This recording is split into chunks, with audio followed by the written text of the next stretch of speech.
Kitab Ulangan bab yang terakhir. Ulangan bab 28, kita baca ayat 1 sampai dengan ayatnya yang ke-14. Ulangan.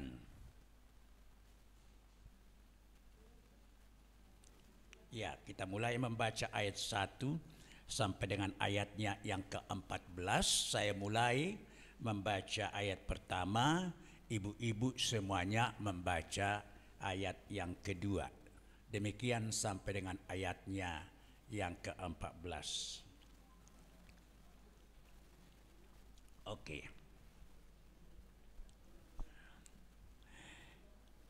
Kita mulai ya.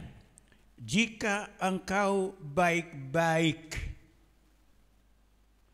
mendengarkan suara Tuhan Allahmu dan melakukan dengan setia segala perintahnya yang kusampaikan kepadamu pada hari ini, maka Tuhan Allahmu akan mengangkat engkau di atas segala bangsa di bumi. 2.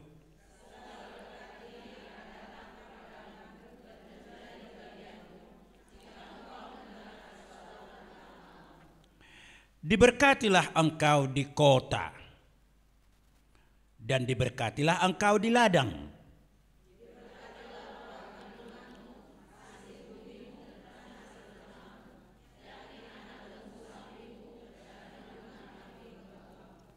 Diberkatilah bakulmu dan tempat adonanmu.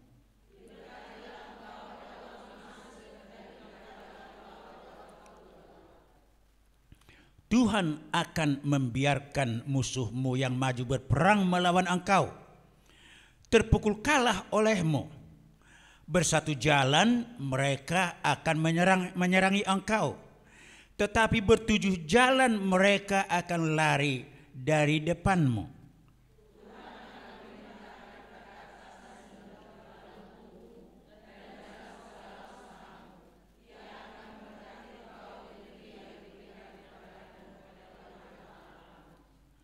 Tuhan akan menetapkan engkau sebagai umat-Nya yang kudus, seperti yang dijanjikannya dengan sumpah kepadamu.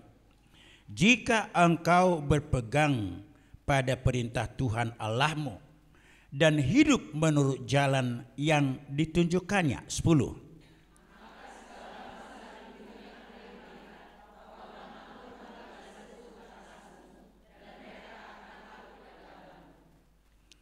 Juga Tuhan akan melimpahi engkau dengan kebaikan dalam buah kandunganmu, dalam hasil ternakmu, dan dalam hasil bumimu, di tanah yang dijanjikan Tuhan dengan sumpah kepada nenek moyangmu untuk memberikannya kepadamu.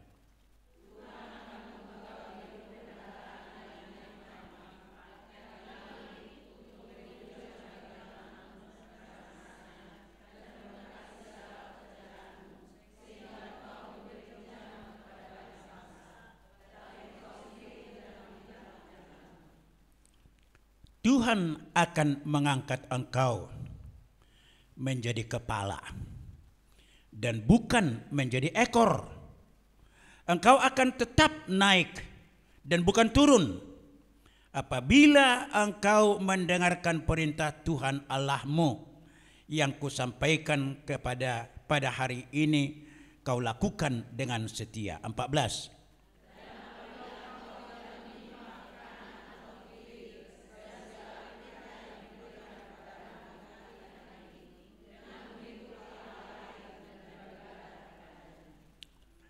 Puji Tuhan, demikian pembacaan firman Tuhan. Walaupun hanya satu kali kita baca, tapi saya rasa isinya secara keseluruhan kita mengerti.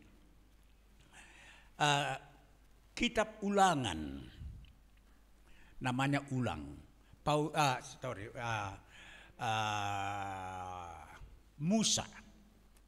Musa di dalam tulisannya yang 5 itu, Pentateuch, Penta 5. Jadi buku 5 yang pertama mulai dari kitab Kejadian sampai Ulangan ini. 5 buku, namanya itu Pentateuch. Dan banyak di sini dari buku yang pertama diulang lagi kepada buku yang kedua, karena Musa itu bukan hanya seorang hamba Tuhan, tetapi dia pengajar yang baik. Dia tahu kalau hanya satu kali disampaikan firman Tuhan barangkali belum begitu mantap. Belum begitu mantap di dalam hati para pendengar. Lalu diulang lagi. Kitab Ulangan ini, Ulangan namanya ya, banyak sekali ini bersamaan dengan kitab Imamat. Ya, dan Bilangan. Imamat dan Bilangan diulangi di sini supaya sebelum Musa mengakhiri tulisannya ini, dia tahu bahwa umat itu sudah tahu dengan jelas apa yang dirindukan oleh Tuhan dari mereka. Coba ibu perhatikan aja misalnya ya. Bab 27, coba diperhatikan bab 27, ayat 11 sampai dengan ayat 26. Itu judulnya ke-12 ucapan kutuk. Kutuk loh. Jadi umat Tuhan bisa dikutuk Tuhan. Tapi kemudian ayat 15 yang kita baca tadi, lanjutannya ayat 15 sampai dengan akhir daripada bab ini, sampai ayat 46 secara khusus ya, itu juga berbicara mengenai kutuk. Jadi diulangi lagi. Jadi berkat yang kita baca yang begitu banyak tadi itu di tengah-tengah dua perkataan tentang kutuk yang diulangi oleh Musa. Dan dia tidak mau bahwa kutuk itu akan kena kepada umat Tuhan. Kerinduan Tuhan ialah supaya berkat yang dipersiapkan, disediakan oleh Tuhan, yang ada di haribaan di pangkuan Tuhan, itu menjadi bahagian di dalam kehidupan orang percaya. Tapi ada syarat. Ada syarat. Ibu-ibu, nanti syaratnya akan kita lihat. Ya.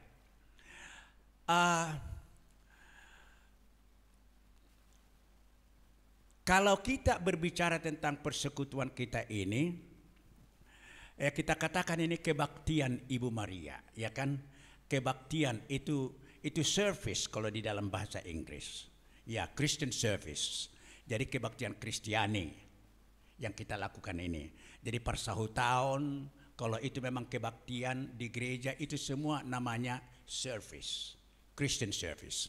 Tapi ada istilah yang mirip dengan itu, yaitu ibadah.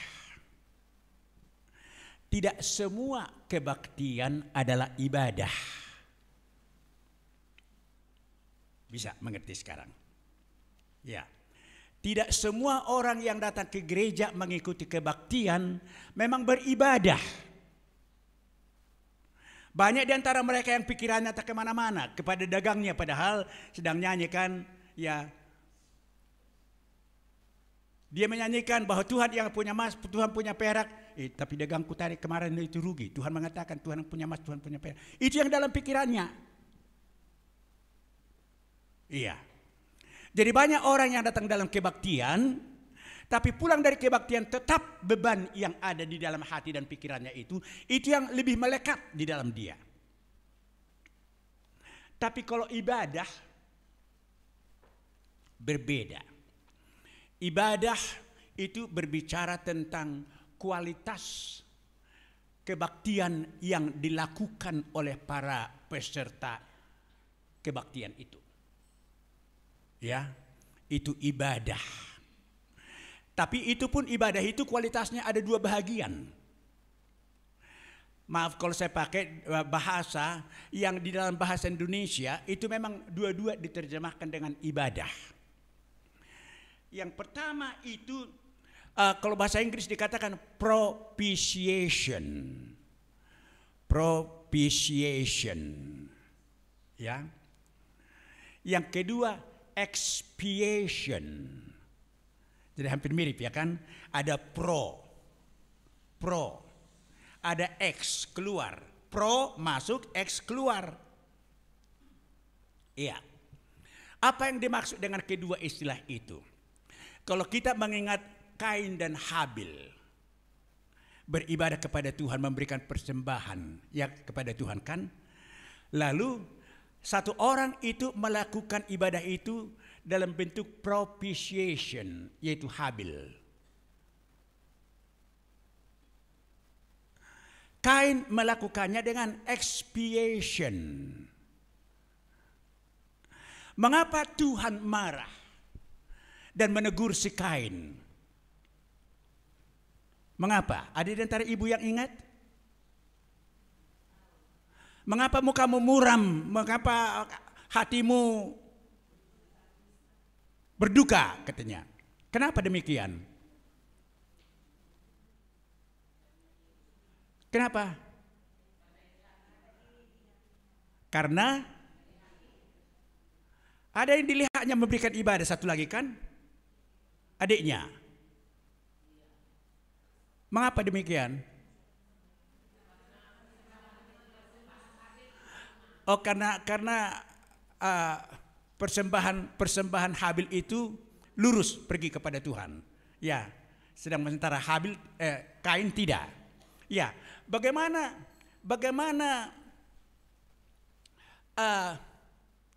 Tuhan tahu itu? Bagaimana Tuhan tahu?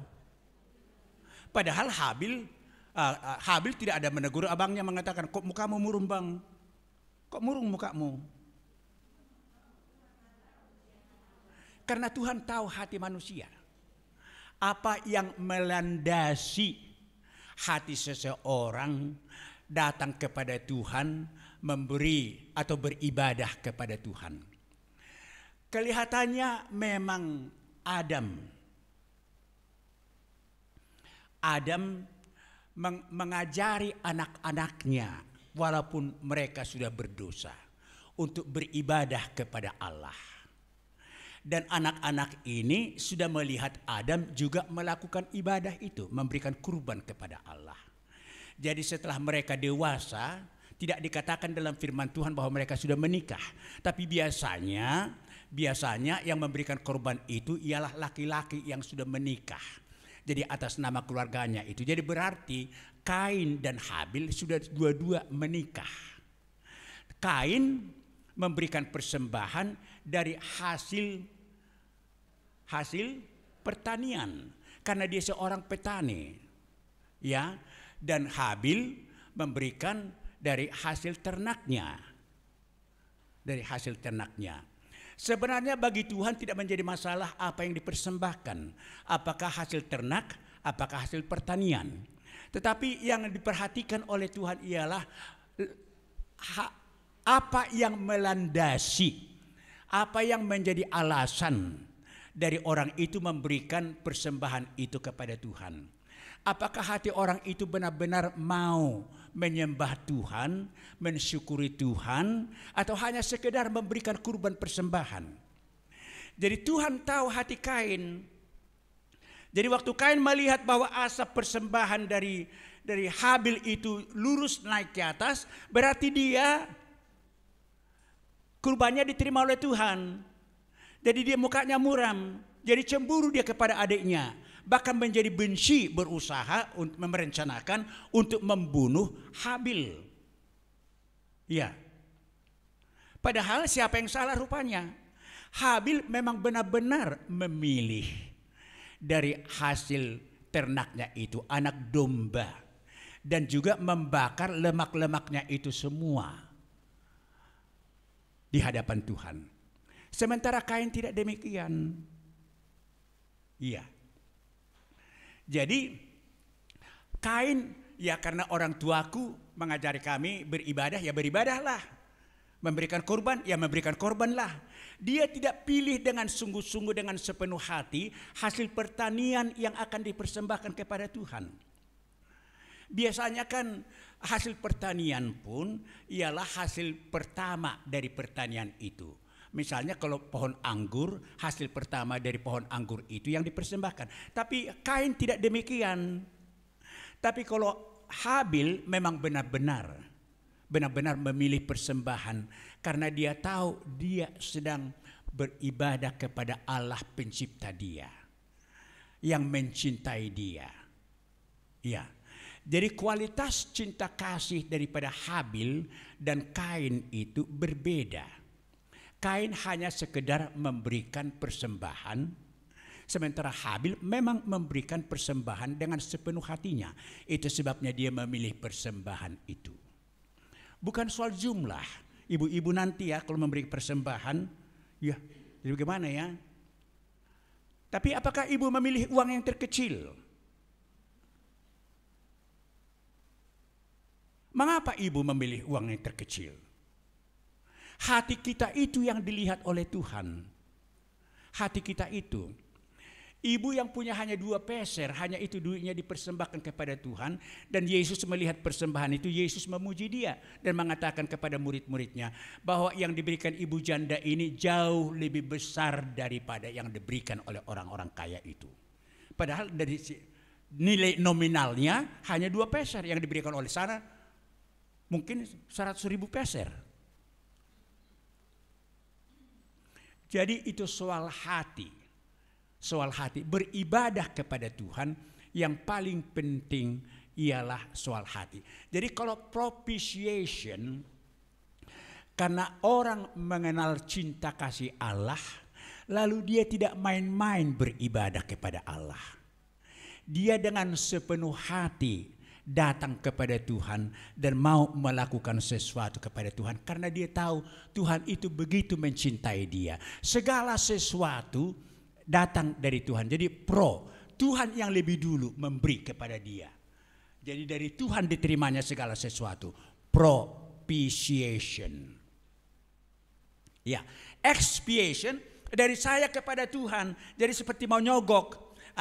Karena besok saya akan mengawinkan anak, kuberikanlah 100.000 persembahanku hari ini supaya besok acara itu diberkati oleh Tuhan. Kan itu nyogok itu kan? Itu expiation. Alasan yang kita miliki untuk melakukan sesuatu kepada Tuhan datang daripada diri kita. Bukan karena pengenalan sudah akan kebaikan Tuhan. Jadi kalau orang yang tidak lahir baru, yang belum lahir baru, tidak akan pernah bisa melakukan propitiation itu di dalam ibadahnya kepada Tuhan. Selalu expiation. Datanglah ke gereja. Nanti komentari pendeta saya sudah 5 kali saya nggak datang. Datanglah. Ya beginilah. Ikutlah aktif dalam panitia. Nanti supaya orang lihat aku ini pun adalah anggota GKP misalnya. Jadi alasan-alasan datang dari dirinya seperti untuk menyenangkan hati Tuhan, tapi supaya Tuhan melakukan sesuatu untuk dia. Kalau propitiation, karena Tuhan sudah melakukan segala-galanya untuk saya tidak mau main-main dengan Tuhan.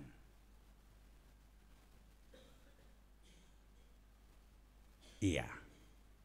Makanya dalam nats yang kita baca tadi berapa kali? Ibu perhatikan dulu ya, ayat yang pertama itu. Jika engkau baik-baik mendengarkan suara Tuhan Allahmu dan melakukan dengan setia segala perintahnya yang kusampaikan kepadamu hari ini. Ya. Jadi Musa menekankan kepada umat Israel supaya mengingat perbuatan-perbuatan Tuhan yang begitu besar yang telah membawa mereka keluar dari perbudakan di Mesir dan memberikan tanah Kanaan kepada mereka. Dan dalam perjalanan 40 tahun mereka diberkati oleh Tuhan, tidak ada kekurangan suatu apapun. Makanan, minuman, ya, semua diberikan oleh Tuhan. Tidak bekerja mereka, tidak berladang selama 40 tahun itu. Mereka melakukan perjalanan saja, tapi saban hari Tuhan memberikan manna, saban hari Tuhan memberikan daging kepada mereka. Ya. Jadi kalau mengingat semua perbuatan Tuhan itu yang membuat orang akan mencintai Tuhan dan melakukan ibadahnya propitiated. Melakukan ibadah itu dengan segenap hatinya karena mengenal kebaikan Tuhan itu. Jadi itu yang diingatkan oleh Musa. Kalau kamu mengingat baik-baik, mendengarkan suara Tuhan Allahmu dan melakukan dengan setia segala perintahnya yang kusampaikan kepadamu pada hari ini, maka Tuhan akan memberikan berkat, dikatakan. Tapi ayat 2 kemudian dikatakan akhir daripada ayat 2 itu, jika engkau mendengarkan suara Tuhan Allahmu. Diulangi lagi kan? Begitu pentingnya mendengarkan, karena lewat pendengaran kita mengingat dan kita masuk ke dalam hati kita apa yang dikatakan oleh Tuhan. Mendengar. Lalu kita baca ayat yang ke-9. Tuhan akan menetapkan engkau sebagai umat yang kudus seperti yang dijanjikannya dengan sumpah kepadamu. Jika engkau berpegang pada perintah Tuhan Allahmu dan hidup menurut jalan yang ditunjukkannya. Ini ketiga kali sudah diulangi. Ya kan? Lalu ayat yang ke-13. Tuhan akan mengangkat engkau menjadi kepala dan bukan menjadi ekor. Engkau akan tetap naik dan bukan turun apabila engkau mendengarkan perintah Tuhan Allahmu yang kusampaikan pada hari ini kepadamu. 4 kali. Dalam perikop 1 ini 4 kali Musa menekankan betapa pentingnya orang Kristen itu di dalam beribadah kepada Tuhan. Apakah sebagai jemaat, apakah sebagai individu. Ya. Ya. Jadi semua ibadah yang kita lakukan dikehendaki Tuhan bukan sebagai profesi. Jadi kami hamba-hamba Tuhan ini, ya pendeta, guru jemaat, karena digaji, kami melakukan ibadah kami sebagai profesi. Melayani Tuhan bukan profesi. Melayani Tuhan adalah panggilan. Bukan kamu yang memilih aku, tapi aku yang memilih kamu dan menetapkan kamu supaya kamu pergi untuk menghasilkan buah. Itu Yohanes 15 ayat 16. Jadi melayani Tuhan bukan karena lulus sekolah Alkitab. Jadi profesinya jadi pendeta. Ya. Bukan begitu yang dikatakan Tuhan. Memang pekerjaan Tuhan harus dilakukan secara profesional. Secara profesional. Bukan semata-mata profesi, tapi secara profesional dilakukan. Artinya menurut firman Tuhan, perkataan Tuhan, peraturan yang diberikan oleh Tuhan. Tidak boleh main-main. Jadi kalau beribadah kepada Tuhan, itu merupakan satu tindakan yang dilakukan dengan sepenuh hati. Melayani Tuhan itu, apakah kita punya predikat tertentu, penatua misalnya ya, atau Bible Pro atau apapun predikat kita. Melayani Tuhan itu kita punya predikat atau tidak punya predikat, kita harus lakukan itu sebagai ekspresi kasih dan pengabdian karena pengenalan akan perbuatan Tuhan yang telah melakukan segala-galanya bagi kita. Jadi kalau itu yang melandasi seseorang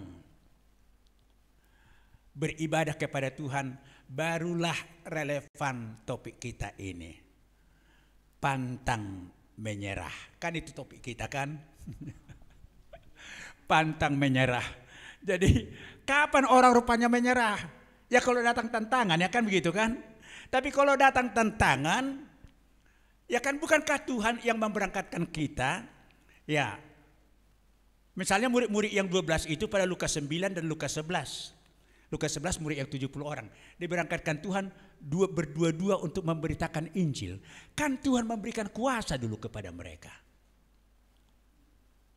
Tuhan yang memanggil dan menetapkan, menyuruh dengan lebih dulu memberikan kuasa. Sampai Tuhan mengatakan, jangan khawatir tentang apa yang kamu makan dan minum ya. Jangan bawa 2 pakaian, jangan bawa 2 sandal, pakai baju juga tidak usah. Artinya Tuhan sudah tahu, dia dalam tanggung jawabnya, dia bisa membuka hati daripada orang yang dilayani itu untuk memberikan kebutuhan mereka. Jadi tidak harus panik jadi pusing. Ya.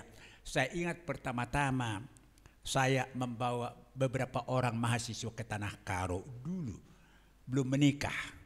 Jadi kan waktu mahasiswa saya sudah mulai menginjili. Saya bawa mahasiswa IKIP ke Tanah Karo. Tapi kami dengan alasan supaya jangan menjadi beban kepada masyarakat Karo yang kami kunjungi itu di Tanah Tonggal. Si Rosmari ini tahu Tanah Tonggal di mana barangkali, ya kan? Ya, Tanah Tonggal, ada Gambir, Naman, Tanah Tonggal di sana. Ya. Jadi apa yang terjadi? Masing-masing bawa pakaiannya lah, bawa peralatan mandi dan ini segala macam, ya kan? Lalu bawa beras dan ikan asin supaya jangan membebani orang yang kita layani di sana. Kita pun belum tahu siapa yang akan di mana kita akan menginap di sana. Tapi apa yang terjadi di tengah jalan, karena jalan kaki kami mulai dari Kabanjahe sampai ke sana, sampai Kabanjahe masih naik mobil, tapi dari Kabanjahe sampai ke sana jalan kaki jauh kali itu. Kena hujan lah di tengah jalan. Apa yang terjadi dengan beras yang di karung itu, yang saya bawa di bahu saya ini? Sudah basah semua. Pakaian-pakaian pun sudah begitu. Jadi kami justru dibebani oleh persiapan-persiapan yang kami bawa dengan alasan supaya jangan membebani orang yang dilayani. Padahal Tuhan kalau diutus kita, Dia juga memberikan berkat kepada kita. Tahu Dia. Justru itu juga janji Tuhan yang terakhir pada Matius 28 itu. Ayat 18 kan. Segala kuasa di sorga dan di bumi telah diberikan kepadaku. Oleh karena itu pergilah kamu. Ya, dan aku akan menyertai kamu sampai kepada akhir kesudahan zaman. Iya. Jadi kalau ada orang Kristen seperti Victor Tobing misalnya kan, ya sudah tua saya sekarang ya, ya enggak ada tabungan, bagaimana lah ini ya, anak-anak bagaimana lah ini ya, ini sudah tanggal 17, sudah habis uang, dari mana lah uangnya? Kalau begitu-begitu aja di dalam pikiran, bayanginlah, tentu yang saya usahakan adalah cari duit.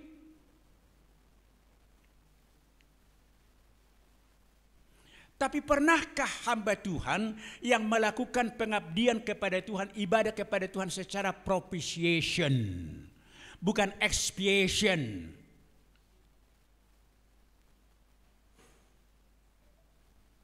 Iya. Ditelantarkan Tuhan? Pernah? Justru itu yang dikatakan Tuhan sekarang dalam nas kita ini. Dikatakan pertama yang dikatakan oleh Tuhan ialah mengenai soal kehidupan sehari-hari. Makanan sehari-hari. Karena yang paling banyak dipikirkan oleh ini, apa yang akan dipakai mengisi perut. Tadi pagi ibu di rumah mengatakan, Pak, sarapanlah, makan roti lah. Sudah lama kali saya enggak makan roti. Enggak selera makan roti. Kalau ada yang lain, kadang-kadang saya buatlah nasi goreng.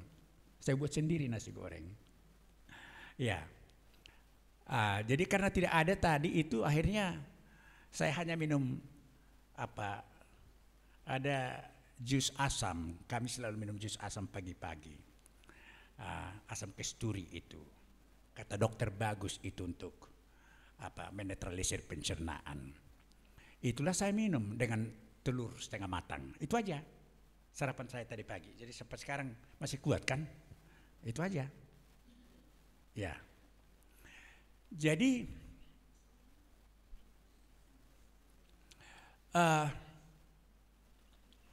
yang paling sering menggelisahkan kita, apalagi kami kaum bapak, mengapa para bapak ini sulit, ya, sulit pangkat 5, bukan sulit pangkat 2. Para bapak ini sulit pangkat 5 untuk diajak dalam ibadah, ikut dalam ibadah. Dalam persekutuan kita ini kadang-kadang kami hanya 5. Ya, para ibulah saya rasa yang masih ada punya bapak di rumah, ya merasakan itu kan, Pak, pergilah ibadah. Ya kan, makanya di gereja pun pertanyaan pun persahutan, parmergaun juga kebanyakan ibu-ibu. Para bapak sangat sulit. Karena apa? Karena bapak ini ingin membawa sebanyak-banyaknya yang di luar sana ke rumah. Sudah orang berhasil dia dianggap kalau dia bisa membawa uang banyak untuk kebutuhan anak-anaknya. Itu yang paling dipikirkan oleh para bapak. Ya. Padahal Tuhan memikirkan itu. Tuhan kan menciptakan kita secara jasmani. Tuhan bertanggung jawab secara jasmani. Ibu perhatikan dulu ya. Waktu Adam belum diciptakan oleh Tuhan, apa yang diciptakannya? Semua, termasuk tempat tinggalnya, ya kan? Artinya makanan dan tempat tinggal semua sudah lebih dulu dipersiapkan oleh Tuhan. Karena Tuhan itu sangat peduli kok dengan kesejahteraan jasmani kita. Bukan tidak peduli dia. Jadi bukan karena kudoakan sungguh-sungguh kepada Tuhan supaya diberkati anakku yang sudah bekerja di sana lalu Tuhan. Memang kita harus doakanlah kepada Tuhan, ya kan? Tetapi Tuhan memang sudah mempersiapkan segala kebutuhan kita. Sudah.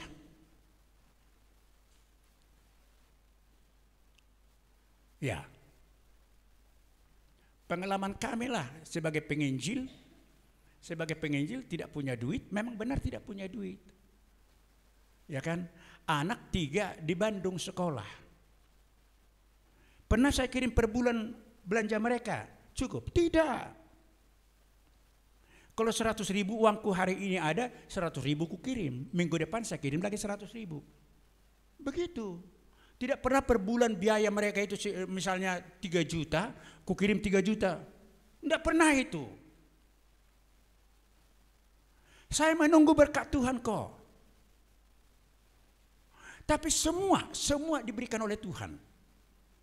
Tidak minta-minta, mintanya kepada Tuhan aja. Tapi kepada orang tidak. Ibu ini senang kali pergi ke Bandung. Kalau ada anak misalnya sakit sedikit pun, sudah rindu dia terbang ke Bandung. Dikasih Tuhan, dikasih. Opname di rumah sakit di Bandung, dikasih. Tuhan itu sangat peduli lebih daripada kita peduli akan kebutuhan jasmani kita. Iya.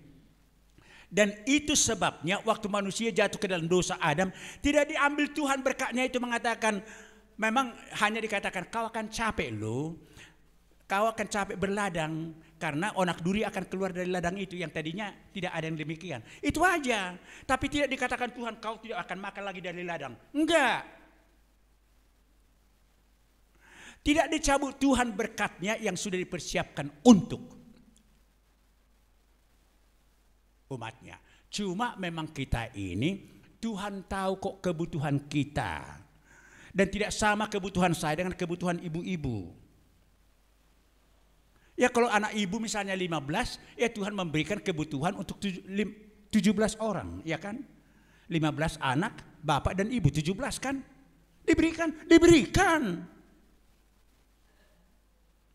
Ibu-ibu yang sudah janda nangis-nangis di hadapan mayat suaminya mengatakan, "Ai saya mamalan cuy hai mingamate ho dang karong be karejo pensiun dia pensiun janda," kata nangis-nangis di depan mayat suaminya. Padahal lebih banyak ibu-ibu setelah janda lebih hebat dia, bisa menyekolahkan anaknya yang belum jadi itu setelah dia menjadi janda. Karena apa? Karena ibu itu pun semakin memberikan hatinya kepada Tuhan setelah dia menjadi janda. Tadinya berharap gaji bulan depan ada kok gaji suami saya. Itu yang diharapkan.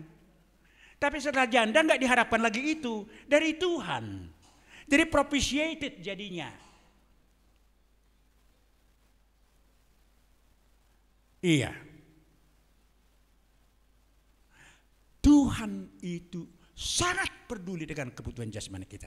Sampai ibu ingat, 1 utas pun rambutmu itu tidak akan lepas dari kepalamu tanpa seizin Tuhan. Hebat kan? Padahal ibu-ibu berdosa sering pergi ke salon gunting kayak gini kali ini, gunting kayak gitu kali ini. Ya kan?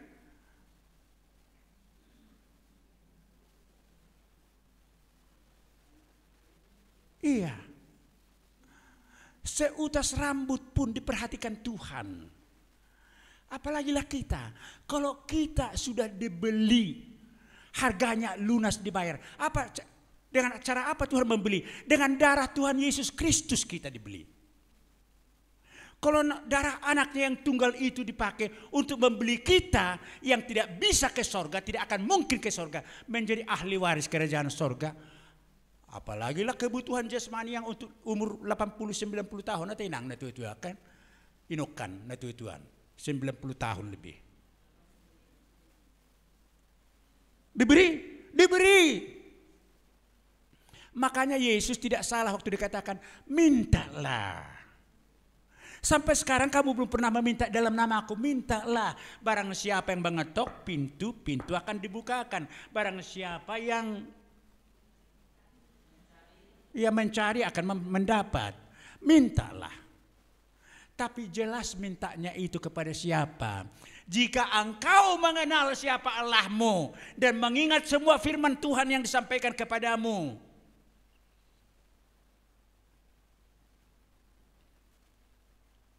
Iya. Ibu pulang dari sini nanti, kira-kira apa yang mau dimakan di rumah? Jangan-jangan ibu bilang, tidak usahlah makan di rumah, kita ke restoran lah nanti. Iya. Nggak salah ke restoran kan, Tuhan kasih duit kok. Ya, itu ku, neminar. Ya kan? Enggak apa-apa. Iya. Lalu makanya yang pertama sampai ayat yang kelima itu hasil pertanian. Itu yang dikatakan, karena dulu memang petani lah mereka. Walaupun si Habil itu, tahu artinya nama Habil? Habil itu artinya kesia-siaan. Itu artinya Habil. Jadi meninggalkan istri dan anak-anaknya.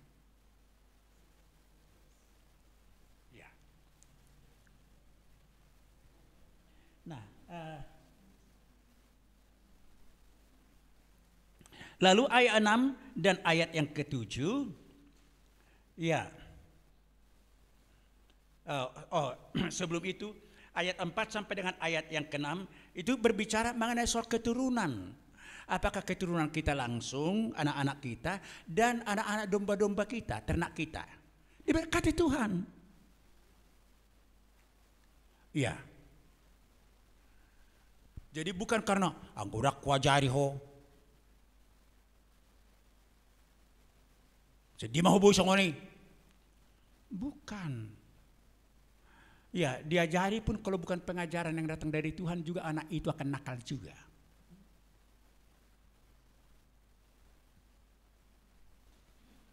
Jadi buah kandungan itu diberkati Tuhan. Bisakah ibu mengatakan sudah diajari anaknya masih tetap nakal, enggak cabut-cabut dari sekolah, tapi karena sudah diajari dalam Tuhan lalu dikatakan kepada Tuhan, Tuhan, aku percaya begini pun anakku ini sekarang dia akan berubah. Aku pegang janjimu. Bisa begitu?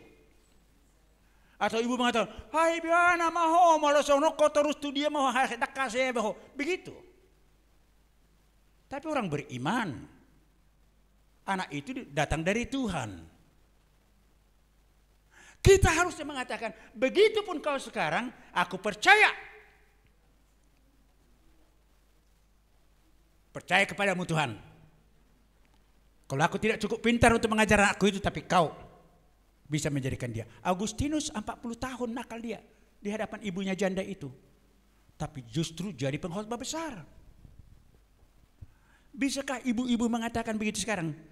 Coba bayangkan anakmu itu. Ya itu ya. Sudah kudoakan kau nggak dapat kerja. Pasti Tuhan anakku ini dapat kerja. Kan gitu itu kan. Amin lah itu. Karena yang kita andalkan bukan kemampuan kita. Kalau kau mengingat firman Tuhan, mengandalkan Tuhan, beribadah kepada Tuhan. Kan itu yang dikatakan tadi di sini. Sampai 4 kali diulangi demikian rupa.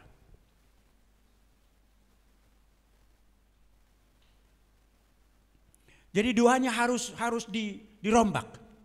Jangan doa yang expiated. Kalau doa yang expiated, Tuhan malu dirombak ko anak kon gabi leanok ko matuho sa parsapulu. Ah. Atau sebaliknya, Tuhan aku memberikan ini sekarang tapi aku harapkan anakku ini akan berubah Tuhan ya. Rubah Tuhan anakku ini, kuberikan pun ini kepadamu. Itu expiated. Tapi kalau propitiated itu, bagaimanapun anakku ini Tuhan, karena aku percaya kepadamu dan ini ku terima daripadamu. Ini ciptaanmu. Kau percayakan kepadaku, tapi aku enggak pintar sekarang, Tuhan ku serahkan kepadamu. Aku percaya anakku ini tidak binasa. Jadi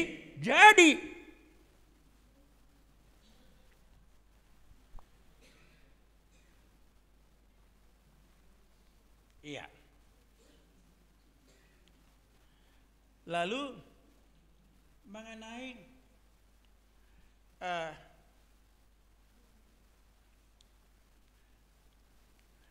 bukan hanya hasil pertanian, tetapi dikatakan di sini ada juga Tuhan akan memerintahkan berkat ke atasmu di dalam lumbungmu. Ya, 8 itu. Ibu-ibu sekarang orang paling banyak takut karena apa? Tabungannya di bank bisa habis tanpa diketahui. Dicuri orang.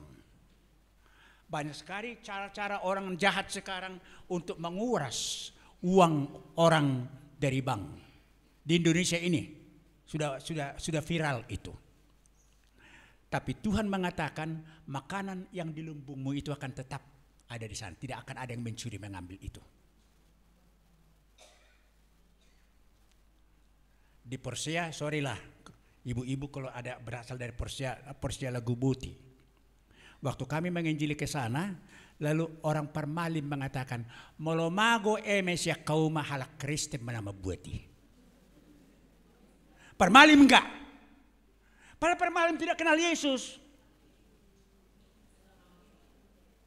Harusnya orang Kristen inilah yang menjadi percontohan bagi orang Parmalim itu.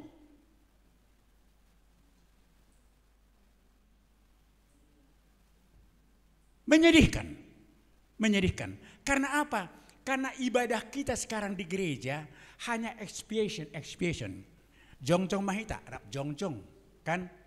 Martangyang mahita, lap medok hata haporsia maka tidakon hata porsian. Ama au porsia di bata Jehovah, au porsia di Yesus Kristus, au porsia. Hudul, jongjong mahita, marede hita. Gitu-gitu. Ya sport.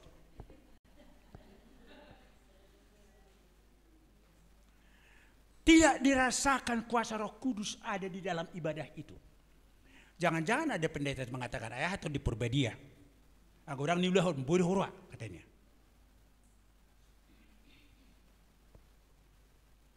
Iya. Kebanyakan ibadah kita. Kami yang pergi ke desa-desa ini, para mahasiswa pemuda kita pergi ke desa-desa, kadang-kadang melayani keluarga mereka, orang tua mereka. Karena apa? Karena tidak yakin bahwa orang itu walaupun mereka sudah punya anak dalam Tuhan tapi mereka belum di dalam Tuhan. Lalu kita katakan akhir minggu tolong kepada keluarga ini, kepada keluarga ini, kepada keluarga ini. Ibu-ibu. Karena ibadah kita di gereja hola-hola namar minggu nama kita. Margurede. Ya kan? Kalau nggak salah denai dia dari minggu muruk mah dirijenai kan ada jarang soal ini milih pak katanya. Jadi untuk kebanggaannya kalau bagus nyanyi itu bukan untuk Tuhan.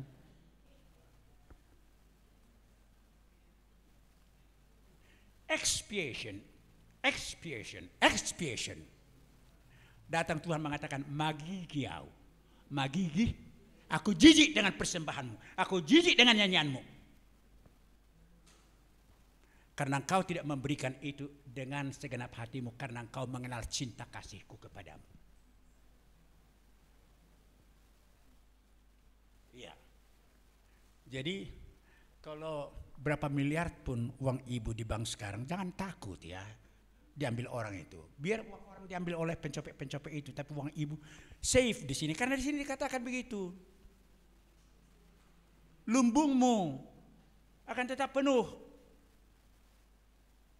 Tapi diserahkanlah itu kepada Tuhan. Jangan begitu. Ayo dong dapat Tuhan 5 miliar di bank. Jadi tenang-tenang dapat piawan. Bukan begitu. Bukan kepada yang 5 miliar itu iman percaya kita safe. Tapi kepada Tuhan. Ya. Sampai dikatakan ya ayat 13 dikatakan Tuhan akan mengangkat engkau menjadi kepala dan bukan menjadi ekor. Ya. Ya.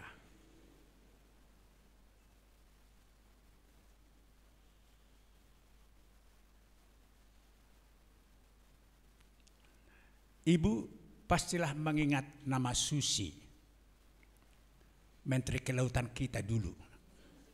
Ya, Susi. Dia tamat SD pun tidak. Jangankan tamat SMP. Tamat SD pun tidak, tapi diangkat jadi menteri dan anak buahnya semua sarjana-sarjana.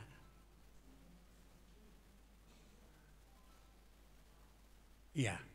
Jadi tidak mustahil itu bagi anak-anak Tuhan. Kalau kita mengikut Tuhan dan bekerja dengan sesuai dengan kehendak Tuhan seperti yang dikatakan di sini tadi, kau akan menjadi kepala.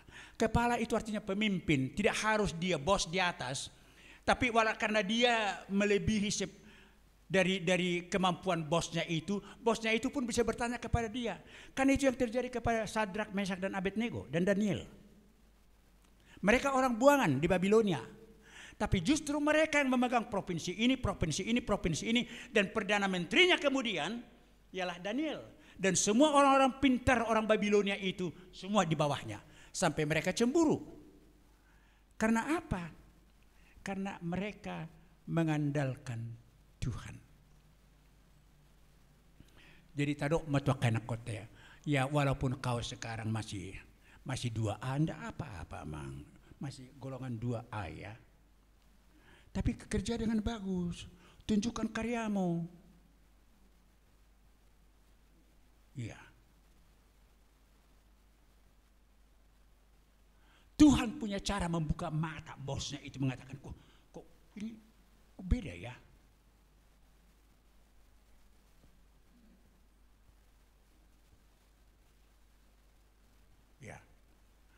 Jangan sampai anak-anak kita itu nyogok supaya cepat dapat pangkat dia. Jangan begitu, Amang. Tunjukkan hasil karyamu. Bahwa kau melebihi yang lain-lain. Dan cinta Tuhan, jujur kau dalam kerja.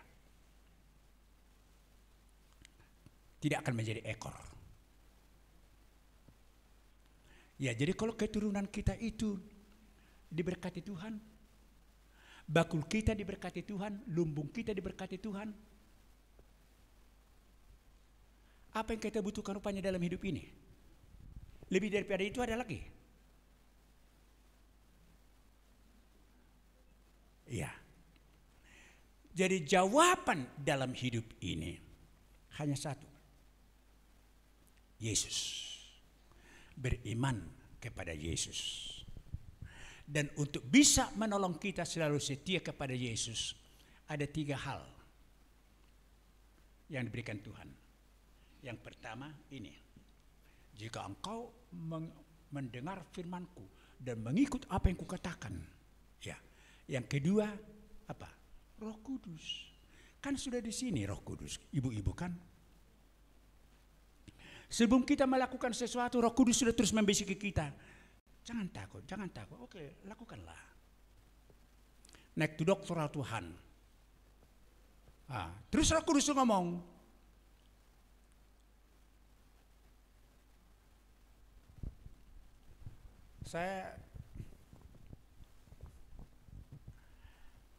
Kemarin dulu satu hari saya di kantor polisi. Minggu yang lalu juga sudah satu hari saya di kantor polisi. Jadi waktu polisi itu mau tanya ada masalah. Jadi masih muda kali polisi ini di Polresta sana Jalan Kampung Durian. Wow, suaranya besar dan kuat. Jadi, kenapa Bapak lihat saya aja? Katanya, enggak, saya takut dengan Bapak. Suaramu itu kuat kali dan besar. Anak saya, Siap Pudan, masih jauh lebih tua dari kau, saya bilang. Saya takut menjawab jadinya. Jadi tiba-tiba datang seorang.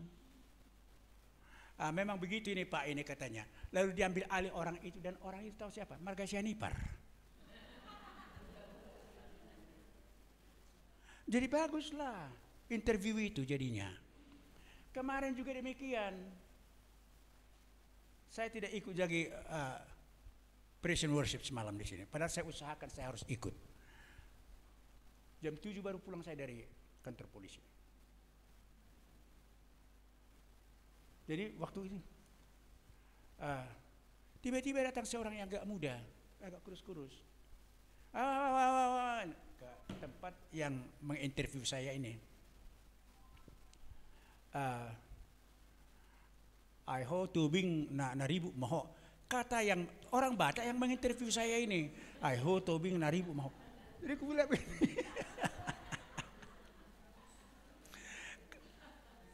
I tubing doho niku. Dari bahasa Batak lah saya. Iya Pak, saya tubing. Nomor berapa? Ya, nomor 16 katanya. Ya, saya tubing. Tubing Bapak, iya. Oh, memang nampak kok tubing Bapak ini katanya.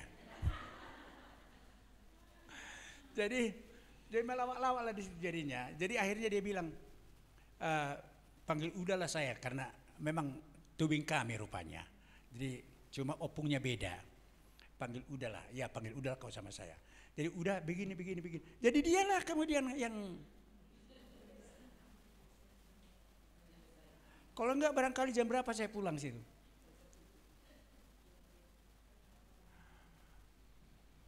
Tidak pernah terpikirkan kita cara Tuhan mau menyelesaikan permasalahan-permasalahan kita. Karena apa? Karena audo madongani ho rasi rasaro ajal ni hasianganon. Kan itu firman Tuhan. Tuhan bohong? Enggak. Enggak bohong dong. Sudah dikasih Rohnya yang Kudus tinggal di sini. Tinggal di sini. Kulihatlah yang menginterview yang saya pertama itu. Kuduakan dia, Tuhan, dalam nama Tuhan Yesus, saya serahkan orang ini ke dalam tangan-Mu. Akhirnya pelan-pelan dia datang lagi, tubing ini membantu kan? Nah, iya. Jadi begitulah. Itu yang kedua, Roh Kudus. Yang ketiga ini Bu. Di dalam persekutuan kita ini, kita mendengarkan firman Tuhan juga. Kita didoakan oleh teman-teman kita. Kalau ibu tidak datang kan, ibu tidak mendengarkan firman Tuhan yang sekarang kita bahas ini. Ibu tidak pernah dengarkan propitiation, expiation. Ya apa itu ya? Apa itu ya? Kalau ibu tidak datang misalnya, datang ini Nyonya Situmpuli mengatakan, yang kau lakukan ini propitiation atau expiation? Apa itu propitiation, expiation? Kan gitu ya kan? Artinya dalam persekutuan kita diperlengkapi Tuhan dengan firman Tuhan, dengan doa teman-teman, saran dari teman-teman, teguran dari teman-teman. Iya. Jadi lain kali au nama mangabsen hamu. Untuk melihat siapa yang paling rajin. Oke. Jadi itu firman Tuhan. Kerinduan Tuhan ialah supaya kita diberkati. Ya. Surga aja sudah disediakan, tapi di bumi ini banyak masalah. Di bumi ini kita akan tunjukkan berkat-berkatnya, pertolongannya kepada kita, sehingga kita ini tetap melihat kehebatan daripada Tuhan Yesus kita itu. Benar, Dia adalah sahabatku yang sejati. Ise doa leleta. Ya kan? Kita nyanyi satu ayat dulu bahasa Batak. Isedo ale ale. Tiga. Ya. Isedo ale. Ta na so olo mubai. Ale sumurung ima Tuhan Yesus ai torope ale ale na